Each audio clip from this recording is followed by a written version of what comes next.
अयोध्यानाथ भगवान की, श्री कामदानाथ भगवान की जय, श्री सारंग तीर्थ की जय।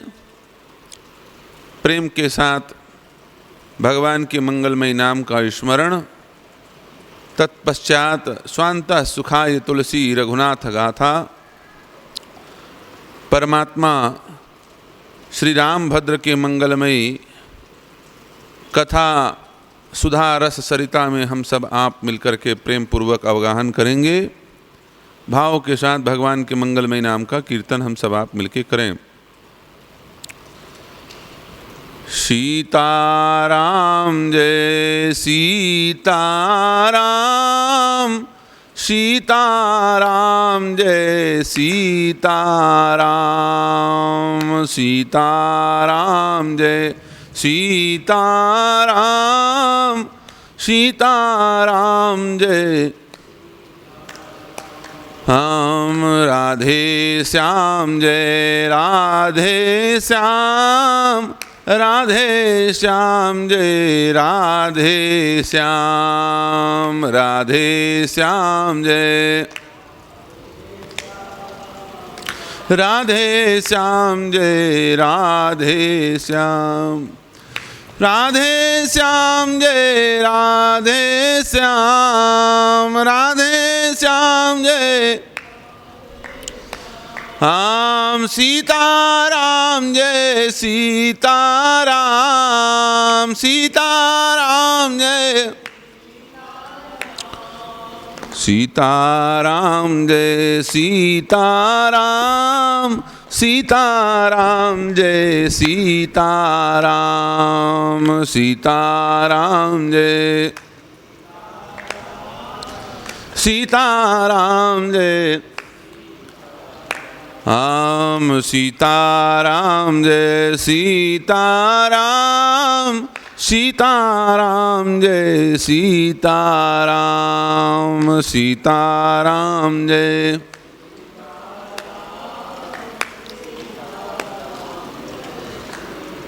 श्री सीताराम नाम भगवान की, श्री अयोध्यानाथ भगवान की जय।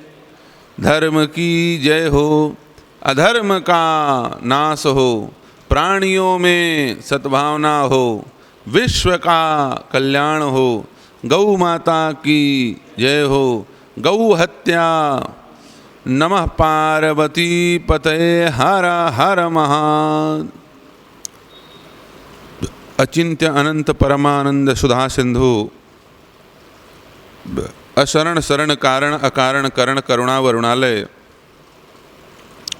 असंख्य गुणगण निलय, कोटि कोटि कंदर्प दर्प दमनीय, स्वरूप माधुरी संपन्न परमात्मा परमाराध्य, प्रणत जनहितकारी भक्त वत्सल दीन वत्सल दीनानाथ श्री रामभद्र के मंगलमयी युगल पादार बिंदों में अनंत कोटि दंडवत प्रणिपात निवेदित करते हुए इस दिव्य सारंग तीर्थ में नित्य भगवान की मंगलमयी महामहिमा महनीय महामहिमा मंडित पवित्र श्री राम नाम के मंगलमयी प्रभाव को आप सब लोग नित्य दिवस की भांति बड़े ही चाव और भाव से श्रवण कर रहे हैं। प्रसंग चला है, सबका सार क्या है। गोस्वामी जी महाराज कहते हैं, सब कर मत खगनायक एहा, करिय राम पद पंकज नेहा। बात निकली है कि राम पद से भी ज़्यादा महत्वपूर्ण कोई है। संतों ने कहा राम पद से भी ज़्यादा महत्वपूर्ण श्री राम जी के नाम का पद है। राम पद जिसको मिलता है, ऐसे बहुत सारे लोग देखे गए हैं राम पद पा करके भी फिसल गए,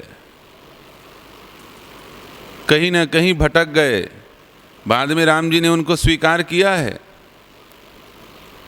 लेकिन जो नामानुरागी हो गए, रामानुरागी और नामानुरागी, जो नामानुरागी हो गए वो चाह करके भी श्री नाम भगवान के चरण से विमुख नहीं हो सकते, चाह करके भी राम नाम का विस्मरण नहीं कर सकते, चाह करके भी राम नाम को भुला नहीं सकते। गोस्वामी जी महाराज लिखते हैं, राम नाम की महिमा श्री राम जी से भी ज्यादा है। ब्रह्म राम ते नाम बड़ बरदायक बरदान, रामचरित सतकोटि मह, लिय महेश जिय जान। ब्रह्म राम ते नाम बड़, क्यों? जिस प्रकार भगवान के मंगलमयी नाम महाराज कृपा करते हैं, संभवतः राम जी भी उतनी अच्छी कृपा नहीं कर सकते। इसी विषय को लेकर के कल हनुमान जी का उदाहरण दिया गया। हनुमान जी राम जी के पद को प्राप्त किए हुए महापुरुष हैं, राम पद को प्राप्त किए हैं। कहाँ पर प्राप्त किया?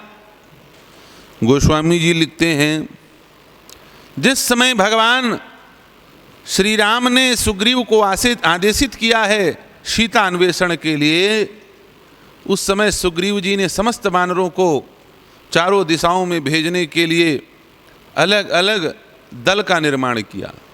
दक्षिण दिशा में जो दल जाने वाला है, उस दल में श्री हनुमान जी महाराज हैं। हनुमान जी अनंत बलवान हैं, अनंत विद्वान हैं, और राम नाम का अनंत धन उनके पास है। तीनों चीज का अंत नहीं है इनके पास, धन बल विद्या तीनों अनंत है इनके पास। फिर भी किसी प्रकार का अभिमान श्री हनुमान जी में नहीं है। सबसे पीछे श्री हनुमान जी महाराज आकर के राम जी को प्रणाम करते हैं। हनुमान जी से आयु में जो लोग छोटे हैं, वो सब पहले जाकर के हनुमान जी श्री राम जी के चरणों में प्रणाम करते हैं।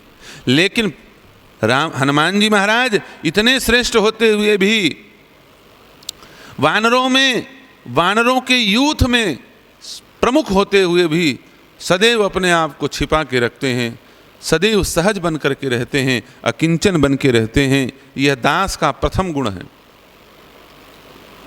सबसे पीछे आके प्रणाम किया। पाछे पवन तनय सिर नावा, जान काज प्रभु निकट बुलावा।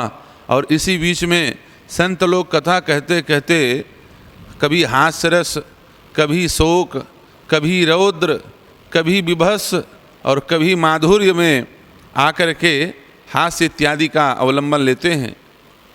तो इस बीच में वानरों के दल की ओर से हमने बीच में हास्य रस का प्रवेश कराया था। राम जी ने जब मुद्रिका प्रदान की तो वहां पर दृश्य दिखाया गया कि सभी वानर आश्चर्यचकित होकर के देख रहे हैं कि प्रभु ये नरकी मुद्रिका वानर को क्यों दे रहे हैं। और दूसरी बात, हनुमान जी तो परम विद्वान हैं। मान लो श्री राम जी दुखी हैं सीता हरण हो जाने के कारण, अयोध्या से बाहर निकलने के कारण, इसलिए कुछ उल्टा व्यवहार कर रहे हों। लेकिन हनुमान जी के पास कोई ऐसी परिस्थिति नहीं है। उनको तो अनुकूल व्यवहार करना चाहिए था। नर की मुदरी बानर ने क्यों ले ली?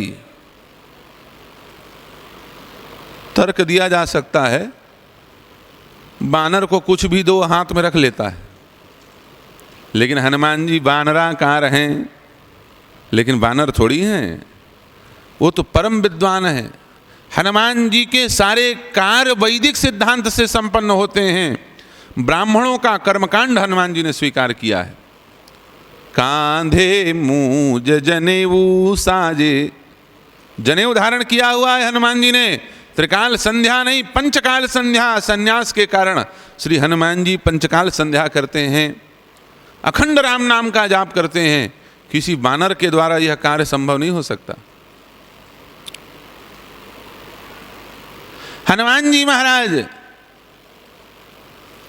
उस मुद्रिका को ले लेते हैं, पहली बात। और दूसरी बात, उस मुद्रिका को उंगली में धारण करना चाहिए, तो उंगली में धारण ना करके सीधे मुंह में डाल लेते हैं। भाई हीरा को, मणि को मुंह में डालो, जहरीला होता है, जहरीले वस्तु को मुख में नहीं डाला जाता। कल उदाहरण दिया, राम नाम का अमृत है, इस अमृत से, इस मुद्रिका में राम नाम अंकित है, और जहाँ राम नाम है वहीं पर अमृत है, क्योंकि र अ म ये 3 अक्षर से राम बना हुआ है, और जिसमें म चंद्रमा का बीज मंत्र है और चंद्रमा अमृत का केंद्र है। मकारो चंद्र बीजश्च पीयूषम रसवर्धनम। इसलिए राम नाम की ये मुद्रिका मरने का नहीं, अमर होने का कारण बनेगा, और हनुमान जी अमर हो भी गए इस मुद्रिका के प्रभाव से। दूसरा, राम नाम दीपक है, और दीपक को देहली में धारण किया जाता है, दरवाजे में रखा जाता है। राम नाम मणिदीप धर जीह दे हरि द्वार, तुलसी भीतर बाहिरो जो चाहसी उजियार। इसलिए हनुमान जी ने कपि मुद्रिका मेल मुख माही, हनुमान जी ने राम जी के दिए हुए मुद्रिका को मुंह में धारण कर लिया। अब तो वानरों में बड़ा आश्चर्य का लहर फैल गया। भाई राम जी अपना कार्य तो हम सब वानरों से कराना चाहते हैं, लेकिन हनुमान जी से विशेष प्रेम करते हैं। किसी को रोका नहीं, किसी को टोका नहीं, किसी से बात भी नहीं की, किसी को कोई सामान भी नहीं दिया, और हनुमान जी को रोका भी, बात भी किया, प्रेम पूर्वक बुलाया, और अपनी इतनी महत्वपूर्ण मुद्री इनको दे दी। और उसके बाद बानर देख रहे हैं कि राम जी हनुमान जी के कान में कुछ बोलने लग गए। हनुमान जी को पास बुलाया, जान काज प्रभु निकट बुलावा, निकट बुलाया, पास में बुलाया, और पास में बुला करके श्री राम जी ने हनुमान जी से कहा, हे हनुमान, तुमको मैंने ये मुद्रिका प्रदान की है। हे पवन पुत्र, मुझे विश्वास है कि तुम अवश्य वैदेही जानकी को ढूंढ निकालोगे, और जब सीता जी से तुम मिलना तो एक काम अवश्य करना। क्या? कही बल बिरह बेग तुम आयो। सीता जी से जब मिलना तो केवल मिलना मत, कहीं बल बिरह, ये मत बताना कि राम तुम्हारे वियोग में दुखित हो गए हैं, कृशकाय हो गए हैं। जब सीता मिले तो हे हनुमान, सीता जी से कहना कि राम जी परम बल ऐश्वर्य से संपन्न होकर के आपकी रक्षा करने के लिए, आपको दुष्ट दैत्य के बंधन से मुक्त कराने के लिए आने वाले हैं। मेरा बल बताना, कमजोरी मत बताना कि राम जी दुखी होकर के वन वन घूम रहे हैं, ये मत सुनाना। हाँ। हे खग मृग, हे मधुकर श्रेणी, तुम देखी सीता मृग नैनी। मेरे इस दशा को मत बता देना, नहीं तो सीता जी और दुखी हो जाएंगी। मेरे प्राणनाथ मेरे वियोग में कहीं निर्बल ना हो जाएं, कहीं अन्न जल प्राप्त करना न बंद कर दें, कहीं अन्न जल का त्याग ना कर दिए हों, सीता को बहुत कष्ट होगा। इसलिए ये बताना कि राम जी आवेश में जिसने सीता हरण किया है उसको दंड देने के लिए और बलवान हो गए। कही बल बिरह, और केवल मेरा बल मत बताना। बल बताने का मतलब केवल मेरा बल मत बताना, सीता को ये बताना कि राम जी अकेले नहीं, लक्ष्मण जी भी साथ में हैं, और राम और लक्ष्मण साथ में नहीं, इनके साथ में परम बलवान सुग्रीव की सेना साथ में चली आ रही है। और ये भी बताना कि सुग्रीव के सेना में छोटे मोटे बंदर नहीं हैं। ये बंदर केवल आम अमरूद खाने वाले बंदर नहीं हैं, ये बड़े बड़े दुर्धर्ष योद्धा। मसल डाला, 4 आना सेना बची 25%, उसको छोड़ दिया रावण को सबूत बताने के लिए। तो ये क्या रावण को बल बता रहे थे कि मैं बलवान आया हूं? नहीं, राम जी ने कहा था कही बल बिरह बेग तुम आयो। बल सुना करके आना, किसको? बोले सीता को। हनुमान जी ने लंका में जो उथल पुथल मचाई है वो रावण को दिखाने के लिए नहीं। रावण को क्या बल दिखाएंगे भाई? रावण हनुमान जी के सामने एक मच्छर है। रावण और हनुमान जी के बल का कोई तुलना नहीं। हनुमान जी यदि बल भर पूंछ को रगड़ दें तो रावण का जय सिया राम हो जाएगा। रावण के अंदर इतनी क्षमता नहीं है कि वो हनुमान जी के बल को झेल सके, बल को सह सके। अरे मुष्टिका की प्रहार तो छोड़ो, हनुमान जी के पूंछ के प्रहार को भी रावण नहीं झेल सकता। ये स्थिति नहीं है। तो हनुमान जी ने ये बल किसको दिखाया है?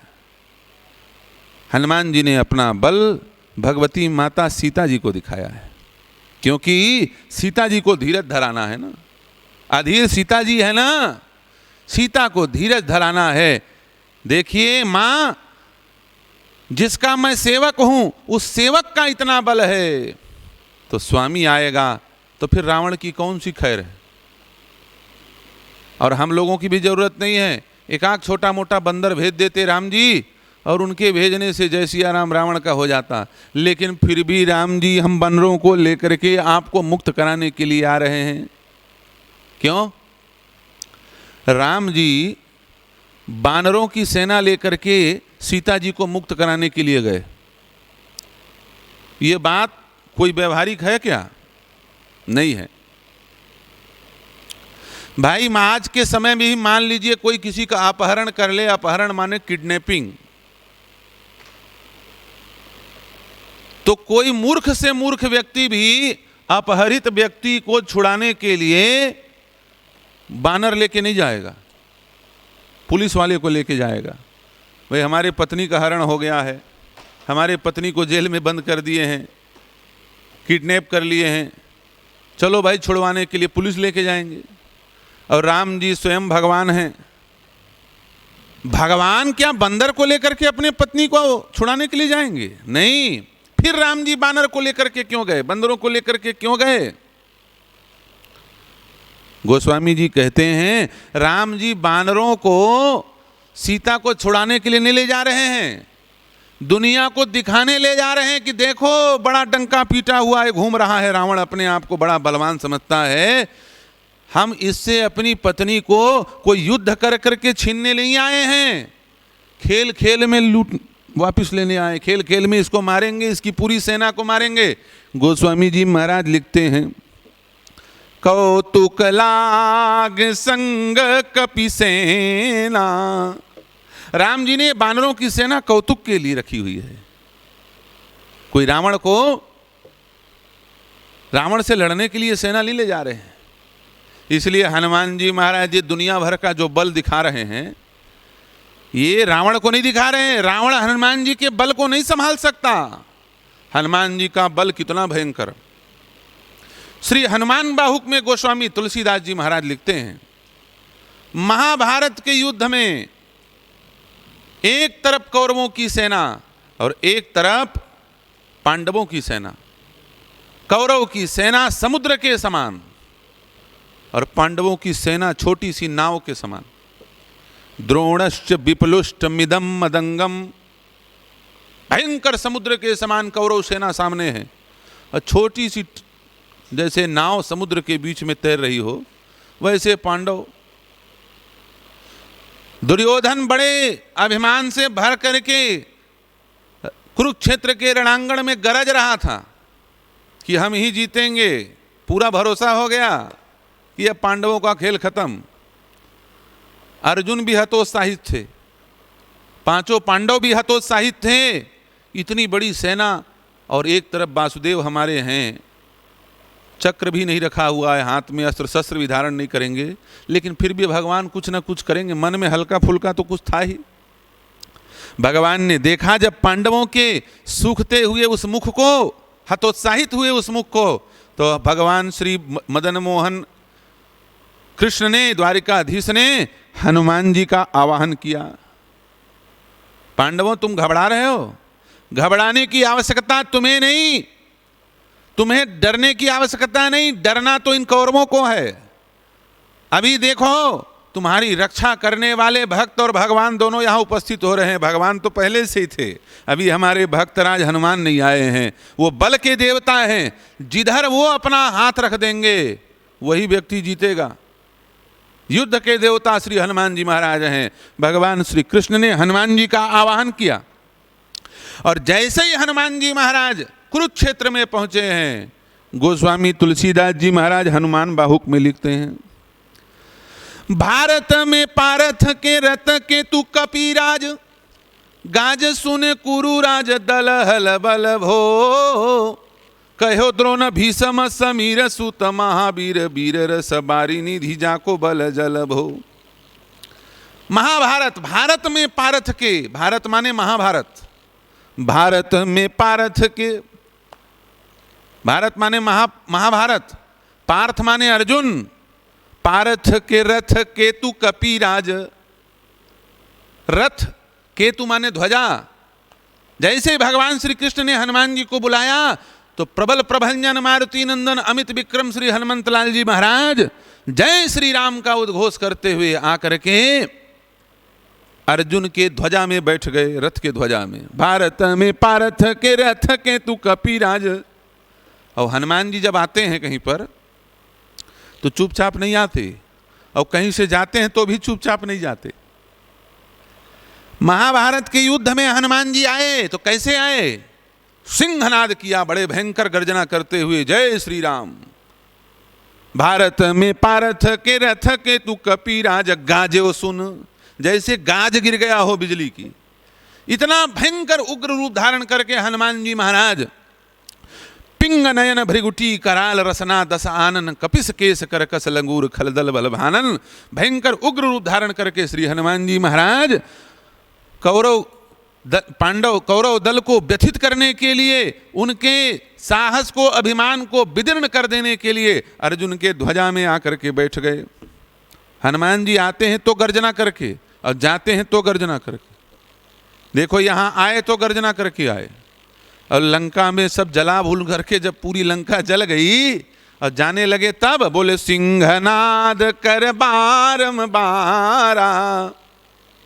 भयंकर गर्जना किया हनुमान जी महाराज ने, इतनी जोर से गर्जना की कि गर्भ स्रवहि सुननि सिचर नारी। राक्षसियों के गर्भ में जो बच्चे थे, राक्षसों के शिशु थे, वो गर्भप्रात हो गया। हनुमान जी का नियम है, तीव्र गर्जना करके हनुमान जी चलते हैं। राम नाम की बड़े उच्च गंभीर वाणी से गर्जना करते हैं हनुमान जी। हनुमान जी जब पहुंचे महाभारत के क्षेत्र में तो उस गर्जना को सुन करके दुर्योधन की पूरी सेना मूर्छित हो गई, मानो प्राण विहीन हो गई। युद्ध के पहले ही सब हार गए। बड़े बड़े रथी, महारथी, अतिरथी, ये सब धरती पे गिर गए। भीष्म, पितामह, द्रोणाचार्य, दुर्योधन, इन सब का मुकुट गिर गया नीचे। इतनी जोर से गर्जना हनुमान जी ने किया। हाथी डर करके मैदान छोड़ के भाग गए। देखते ही देखते पूरा कुरुक्षेत्र खाली हो गया। इतनी भयंकर गर्जना आखिर किसने किया? दुर्योधन कप रहा है, द्रोणाचार्य से पूछता है, कभी भीष्म पितामह से पूछता है, पितामह इतनी भयंकर गर्जना करने वाला कौन है? भीम की गर्जना को मैं जानता हूं, भीम इतना जोर से नहीं चिल्ला सकता। अर्जुन के गांडीव की गर्जना मैं जानता हूं, इतनी गर्जना अर्जुन के गांडीव में भी नहीं है। जिसके गर्जना से मेरी आधी सेना मर गई, मूर्छित हो गई, पलायन करके भाग गई, हम लोगों का मुकुट गिर गया, अस्त्र शस्त्र विहीन हो गए, घोड़े हाथी मैदान से भाग गए, वो व्यक्ति यदि युद्ध में उतर गया तो क्षण भर भी हम टिकने वाले नहीं। जैसे मतवाला हाथी चींटी को अपने पैर के नीचे मसल देता है, वैसे ही वो मसल डालेगा। कौन है वो व्यक्ति जिसने इतनी बड़ी गर्जना की? मुझे दिखाई नहीं दे रहा है। आप लोग दिव्य दृष्टि वाले हो, द्रोणाचार्य भीष्म पितामह, बताओ तो कौन है वो? गोस्वामी जी कहते हैं भीष्म पितामह और द्रोणाचार्य बोल पड़े, भारत में पारथ के रथ के तू कपिराज गाज सुन कुरुराज दल हल भल भो, कहो द्रोण भीषम समीर सुत महावीर। कहो द्रोण भीषम, द्रोणाचार्य और भीष्म दोनों एक साथ बोल पड़े, ये कोई और नहीं, ये युद्ध के देवता श्री हनुमान जी महाराज हैं। कहो द्रोण भीषम समीर सुत महावीर, वीर रस बारी निधि जाको जल बल भो। ये बल के अनंत समुद्र श्री हनुमंत लाल जी महाराज ही साक्षात अर्जुन के ध्वजा में आकर के बैठ गए हैं। दुर्योधन, अर्जुन के ध्वजा को प्रणाम करो। दुर्योधन ने कहा, मैं शत्रु के रथ को प्रणाम करूंगा? मैं अर्जुन को प्रणाम नहीं, प्राण हरने आया हूं। शत्रु के रथ को मैं प्रणाम करूंगा? द्रोणाचार्य ने कहा, बोले प्रणाम नहीं करोगे तो प्राण निकल जाएगा 2 मिनट में। जिसकी गर्जना से यह हाल हुई है, हम अर्जुन को प्रणाम नहीं करने कह रहे हैं, हम हनुमान जी को प्रणाम कर रहे हैं। उनको प्रणाम करो, क्योंकि यही युद्ध के निर्णायक देवता हैं। ऐसा बल हनुमान जी महाराज का है, इसलिए हनुमान जी महाराज को अतुलित बलधामम कहा गया। इनके बल का कोई था नहीं। राम जी ने कहा, हनुमान यदि फिर भी सीता को भरोसा ना हो तो फिर एक काम करना, अपना बल बता देना, तुम मेरा बल मत बताना। कही बल बिरह बेग तुम आयो। सारे बानर सोचने लगे, बोले राम जी तो बड़े भेद करने वाले हैं। हम लोग लाइन लगा के 6-6 घंटा प्रणाम किए, हम लोगों की तरफ देखे भी नहीं। और ये हनुमान जी से ऐसा इनका क्या प्रेम है? ये लौट करके जा रहे थे, उनको बुला लिया। पाछे पवन तनय सिर नावा, जान काज प्रभु निकट। प्रणाम करके जाने लगे थे, उनको बुलाया, इधर आओ इधर आओ। अब बुलाया, मुद्रिका भी दी। मुद्रिका देने के बाद कान में कुछ मंत्र भी दे रहे हैं। मुद्रिका माने दक्षिणा, और कान में मंत्र दे रहे हैं माने दीक्षा। हमने आज तक गुरु को दीक्षा देते हुए सुना है, दक्षिणा देते हुए नहीं सुना है। ये पहले गुरु जी हैं तो दक्षिणा और दीक्षा दोनों देते हैं। और हम लोगों में ऐसी कौन सी कमी है जो हमारे साथ ऐसा भेद कर दिया भगवान ने कि हम लोगों को ना दीक्षा दी ना दक्षिणा दी? अरे कुछ कोई बात नहीं, मुद्रिका ने थोड़ा बहुत चनई दे देते, रास्ते में खाना, सीता ढूंढने जा रहे हो, कोई महत्व नहीं दिया हम लोगों को। हनुमान जी के प्रति इतनी ममता इनको, कारण क्या है? बानरों में थोड़ा हलचल हुआ। भाई यदि हनुमान जी के द्वारा ही राम काज होना है तो हम क्यों मरने के लिए जाएं? हनुमान जी को अपना नेता बनाओ, उन्हीं को भेजो, जाओ सीता वही ढूंढेंगे। असंतोष हो गया बानरों में। सुग्रीव ने आकर के राम जी से कहा, बोले प्रभु बानर दल में असंतोष हो गया है। क्यों? इतने बड़े बानर सेना में आपने केवल हनुमान को मुद्री दी। अब बंदर चाह रहे हमको भी कुछ मिले, और हनुमान जी को आपने दीक्षा भी दी, कान में कुछ बोला, दक्षिणा और दीक्षा केवल इनको दिया आपने, और बाकी किसी बानर को नहीं दिया। कारण क्या है? राम जी ने कहा, बोले सुनो, दीक्षा का सिद्धांत तो होता है, पहले परीक्षा फिर दीक्षा। पहले परीक्षा की जाती है कि हाँ शिष्य बनाने लायक है कि नहीं। नहीं तो एक से एक आतंकवादी घूम रहे हैं साधु का वेश बना के, वो आ जाए, महाराज जी चेला बना लो, पता चले तुमको भी जैसी आराम कर दें, आजीवन कारावास। तो बाबा लोगों को चेला बनाने में भी बड़ा रिस्क है। जब तक 2-4-5 साल घुमा फिरा करके पूरा उसका जन्म से लेकर के और अभी तक का रिकॉर्ड पता न चल जाए, तब तक शिष्य नहीं बनाते साधु। खूब जान पहचान करके शिष्य बना। पहले परीक्षा, फिर उसके बाद दीक्षा, और दीक्षा के बाद फिर समीक्षा होती है कि हाँ हमने जो दीक्षा दी है वो जस का तस उतरा है कि नहीं उतरा है। बानरों ने कहा महाराज ये भी तो नहीं किया आपने, आपने तो सीधा दीक्षा दे दिया। हनुमान की परीक्षा आपने कब की? राम जी ने कहा हमको परीक्षा लेने की आवश्यकता नहीं, मनुष्य को आवश्यकता है। क्यों? क्योंकि वो तन की बात जानता है, मन की बात नहीं जान सकता, और राम जी मन की बात जानते हैं। उर प्रेरक रघुवंश विभूषण, राम जी मन की बात जानते हैं, और हनुमान के मन में क्या है मैं जानता हूं। हनुमान के मन में क्या है मैं जानता हूं। क्या है हनुमान के मन में? बोले जिसके मन में और तन में और वचन में एक आत्मता हो वह व्यक्ति सज्जन होता है, और सज्जन व्यक्ति को पास रखने में कभी भी कोई दोष नहीं है। सज्जन व्यक्ति को शिष्य बनाने में कभी कोई दोष नहीं है। हनुमान जी के वचन में क्या है? राम नाम। हनुमान जी के मन में क्या है? राम जी। परीक्षा कहां पे होगी? बोले लंका में होगी। लंका में परीक्षा लिया गया, किसके मन में क्या है? राम जी ने रात्रि के समय पूरे बानरों को बुलाया, सुबेल पर्वत में पहुंच करके। दूसरे दिन युद्ध होना था, परीक्षा आयोजित किया गया। सारे बानरों से राम जी ने पूछा, बोले सब लोग देखो पूर्व दिशा की ओर आकाश में क्या दिखाई दे रहा है? सारे बानर बोल पड़े महाराज ये चंद्रमा है, और क्या दिखाई दे रहा है? राम जी ने कहा नहीं, केवल चंद्रमा नहीं देखना है।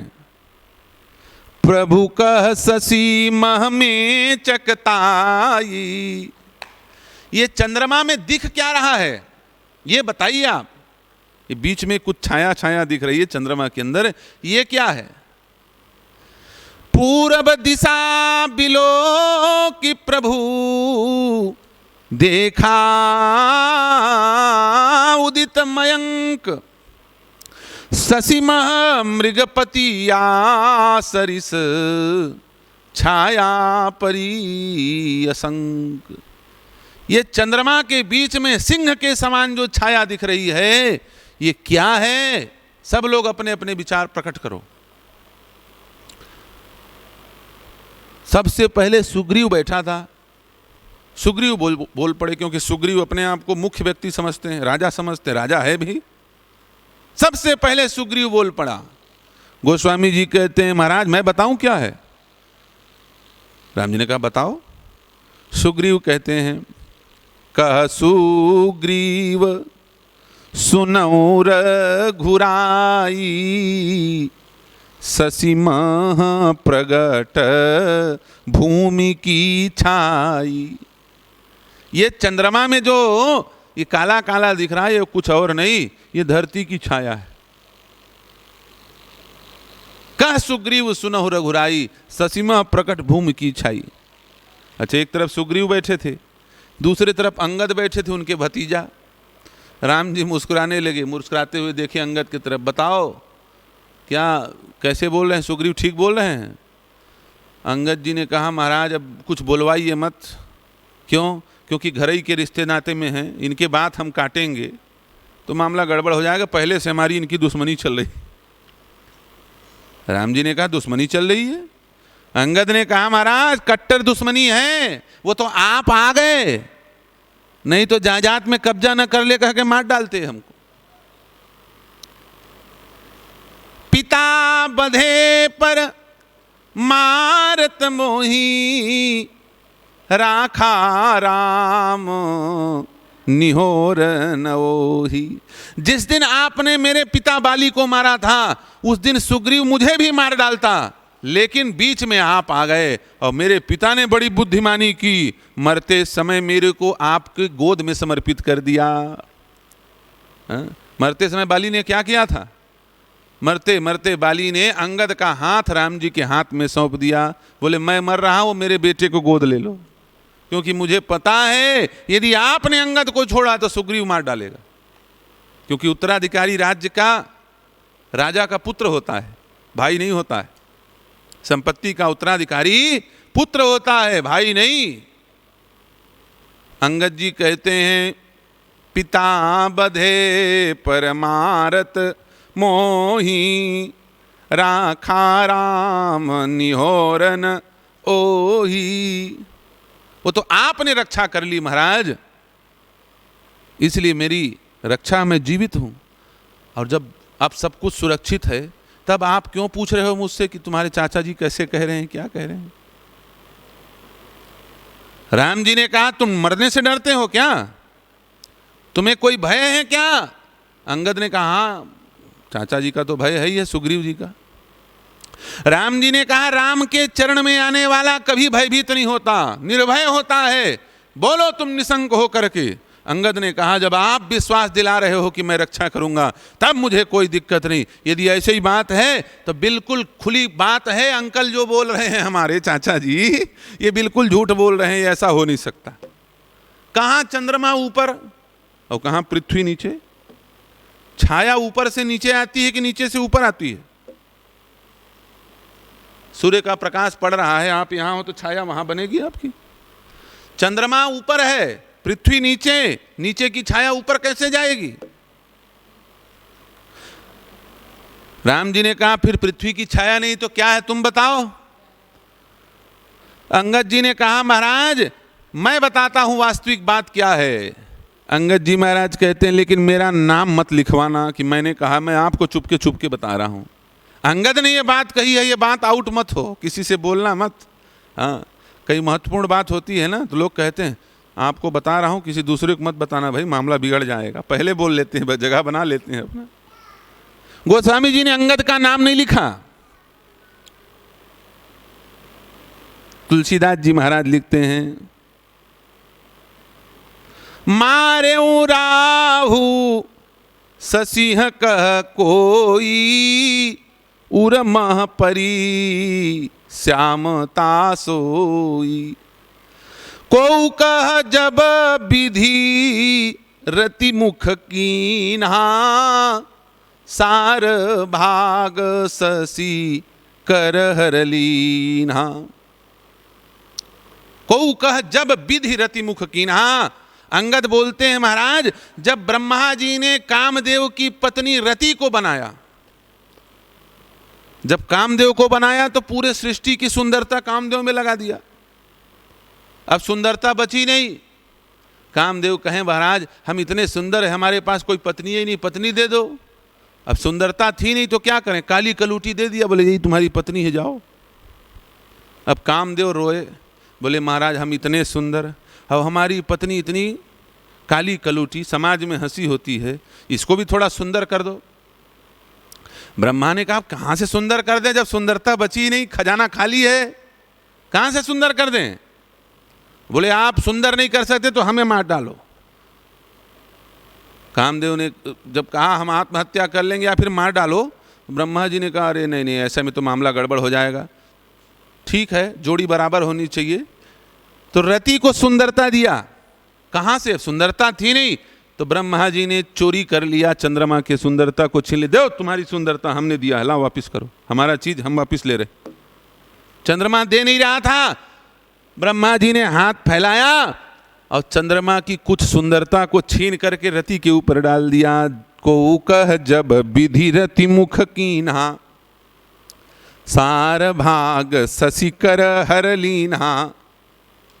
सार सार जो सुंदरता थी चंद्रमा की वो हरण करके रति को दे दिया।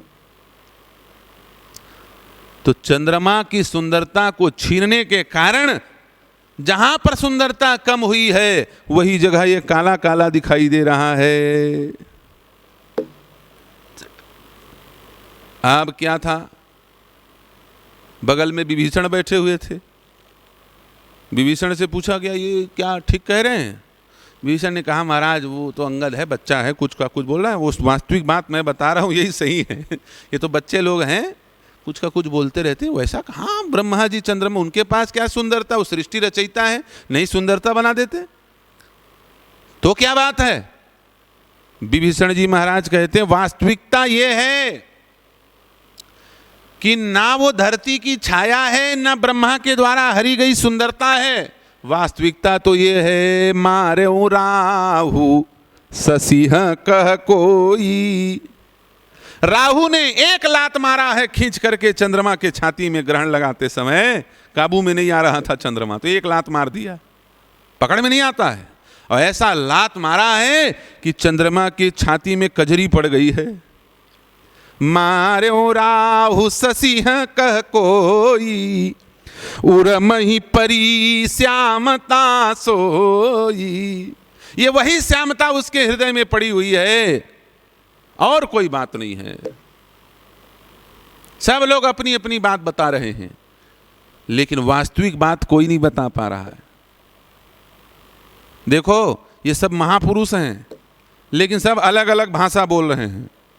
कारण क्या है भैया?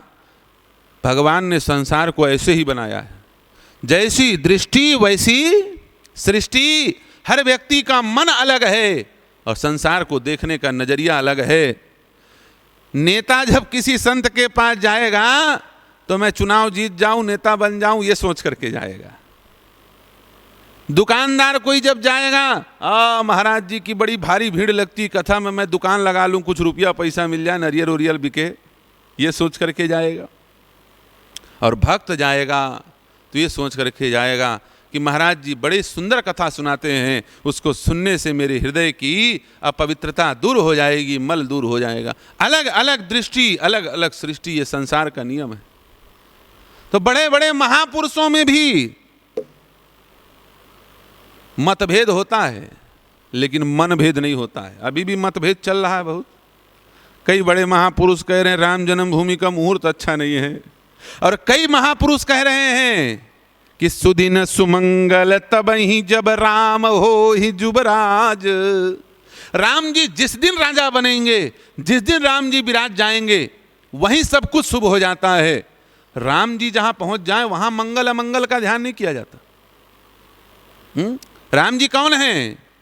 मंगल भवन अमंगल हारी, द्रवहूँ सुदशरथ अजीर बिहारी। जो स्वयं मंगल स्वरूप हैं, जो सारे अमंगल को नष्ट करने वाले हैं। मुहूर्त का विचार क्यों किया जाता है? कोई अमंगल ना हो जाए, कोई अमंगल ना हो जाए, यह सोच करके मुहूर्त का विचार किया जाता है। और जहां मंगल भवन हो जाए, पहुंच जाए, वहां पर मुहूर्त का विचार।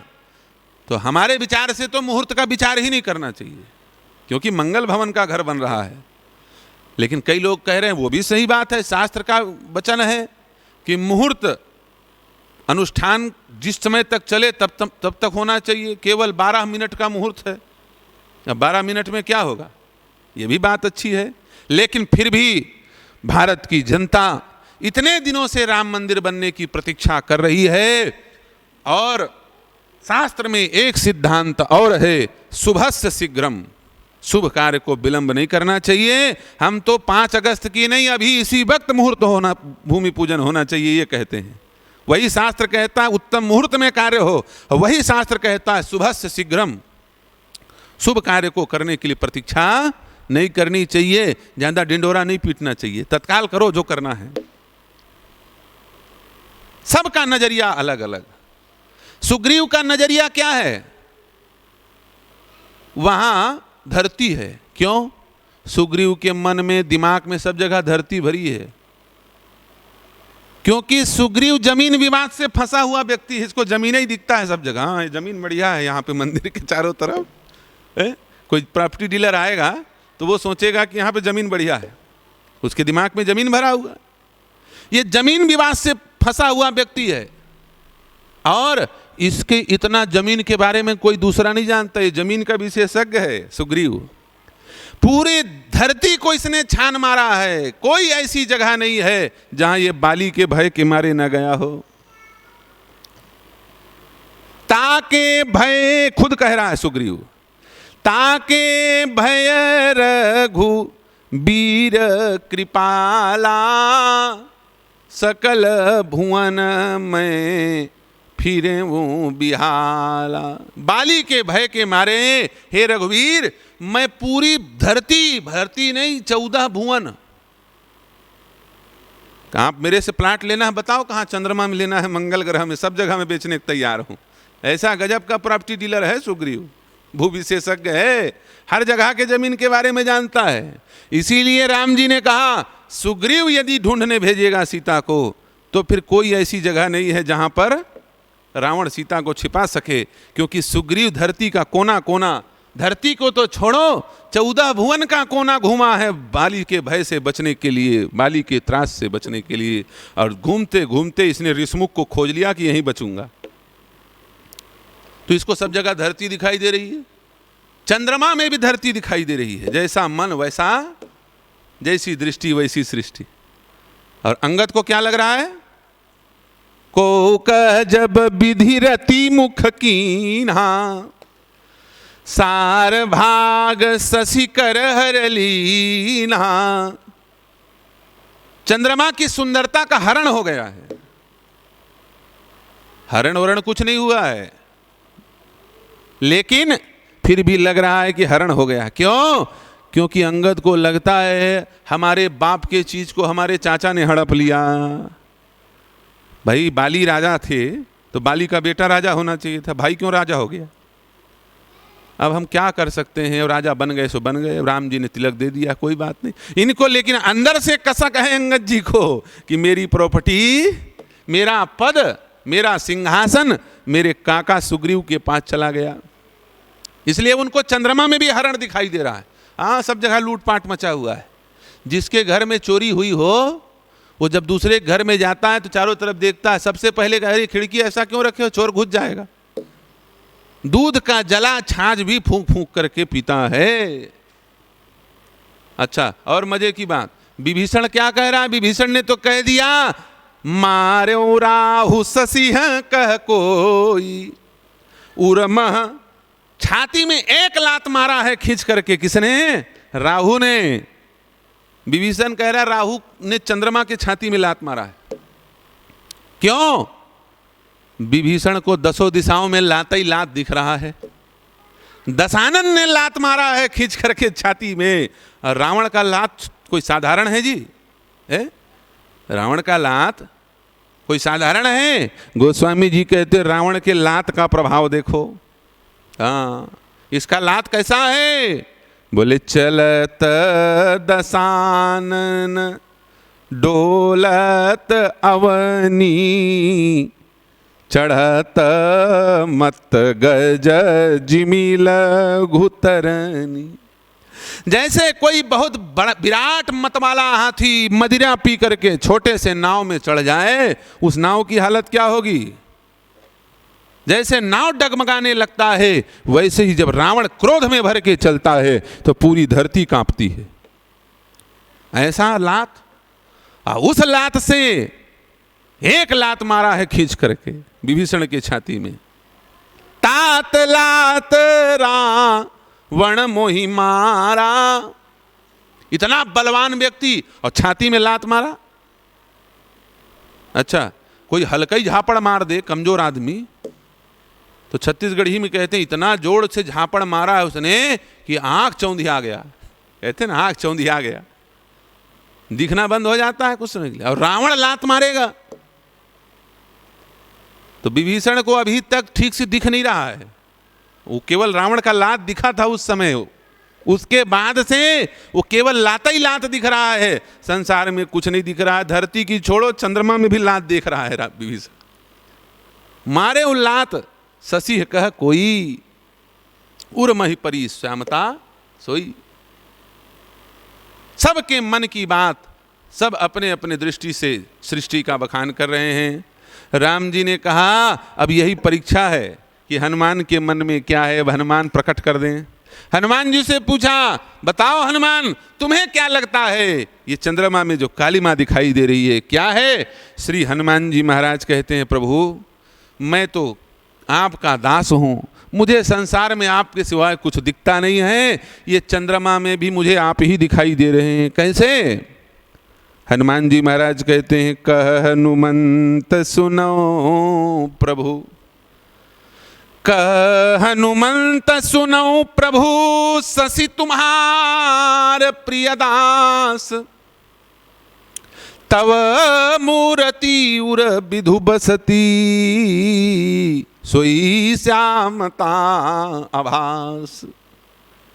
हे नाथ, ये चंद्रमा आपका दास है, और इस आपके दास चंद्रमा ने आपकी मूर्ति को अपने हृदय में बसा रखा है। ये नीली नीली काली काली जो छाया है वो और कुछ नहीं, ये तो केवल आपकी मूर्ति है, क्योंकि आप भी नीले नीले हैं। नीलांबुजस्यामल कोमलांगम सीता समारोपित वाम भागम। आप भी नीले नीले और ये छाया भी नीली नीली। इसलिए प्रभु आप ही चंद्रमा के हृदय में विराजमान हैं और कोई दूसरा नहीं। हनुमान जी, राम जी ने कहा बस हो गई परीक्षा, इसलिए हमने दीक्षा दी, अब बंदरों खोपड़ी खराब नहीं करो, चलो जाओ, चलो जाओ सीता का अन्वेषण करने के लिए। गोस्वामी जी महाराज कहते हैं मुद्रिका को हनुमान जी ने मुंह में डाला और हनुमान जी इतने प्रसन्न हुए, इतने प्रसन्न हुए, अपने जीवन को सफल मान लिया हनुमान जी ने। आज अपने हाथ से राम नाम प्रदान किया है। किसने? बोले राम जी ने। राम जी ने राम नाम प्रदान किया है। हनुमान जी प्रसन्न हो गए। अब प्रसन्न होकर के क्या करते हैं?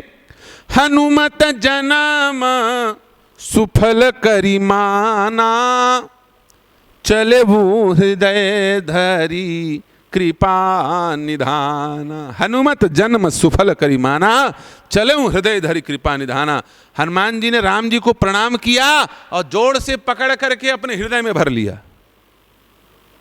व्यक्ति जब ज्यादा खुश हो जाता है तो कुछ का कुछ करने लगता है, ज्यादा दुखी हो जाए तो भी उल्टा पुल्टा करने लगता है, और ज्यादा प्रसन्न हो जाए तो कुछ का कुछ करने लगता है। पकड़े राम जी को और पकड़ करके हृदय में भर लिया। चले वो हृदय धरी कृपा निधाना। राम पद को पकड़ लिया, राम जी को हृदय में धारण कर लिया और चले हनुमान जी महाराज जय श्री राम करते करते। आप लोग भी थोड़ा कीर्तन कर लो। श्री राम जय जय राम, श्री राम जय जय राम। श्याम श्यामा श्याम जय श्यामा श्याम। आज के सत्संग को यहीं पर विश्रामित करते हैं। अब बाकी कल सावन सोमवारी है। आज जो कम हो गया है टाइम कल पूरा करेंगे। आज बारिश के कारण थोड़ा समस्या भी आ गया है कि नहीं, और कल विश्राम दिवस सत्संग करके फिर आगे जाएंगे। बोलिए सियावर रामचंद्र की जय।